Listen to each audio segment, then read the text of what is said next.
adalah bentuk harta tak bergerak yang seringkali menjadi masalah ketika tidak ada pembagian warisnya yang jelas. Itulah kenapa proses penjualan tanah warisan sering menjadi sengketa yang berakhir di meja hukum. Nah, daripada terlibat dengan urusan hukum, yuk pahami tentang tanah warisan berikut ini.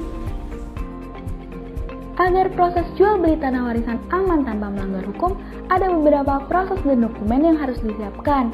Dokumen yang pertama adalah data tanah warisan yang terdiri dari pajak bumi dan bangunan, sertifikat tanah asli, izin mendirikan bangunan, bukti pembayaran listrik, telepon, dan air. Jika masih ada hak tanggungan hipotek, wajib melampirkan surat roya dari bank. Dokumen yang kedua adalah data penjual dan pembeli. Apabila perorangan, wajib menyertakan salinan KTP suami istri, salinan kartu keluarga dan akta nikah, salinan surat keterangan WNI atau ganti nama bila ada untuk WNI keturunan. Apabila perusahaan, salinan KTP direksi dan komisaris, salinan anggaran dasar serta dokumen pengesahannya, rapat umum pemegang saham, perseroan terbatas, atau surat pernyataan penjualan aset.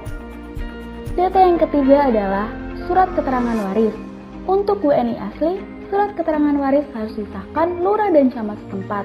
Untuk WNI keturunan, surat keterangan waris harus dari notaris, salin KTP seluruh ahli waris, salinan kartu keluarga, dan akta nikah. Yang keempat adalah kehadiran ahli waris. Seluruh ahli waris harus hadir dan menandatangani AGB atau diwakilkan dengan surat kuasa yang dilegalisir notaris kepada salah satu ahli waris. Dokumen yang terakhir adalah bukti pembayaran BPHTB. BPHTB adalah pajak ahli waris.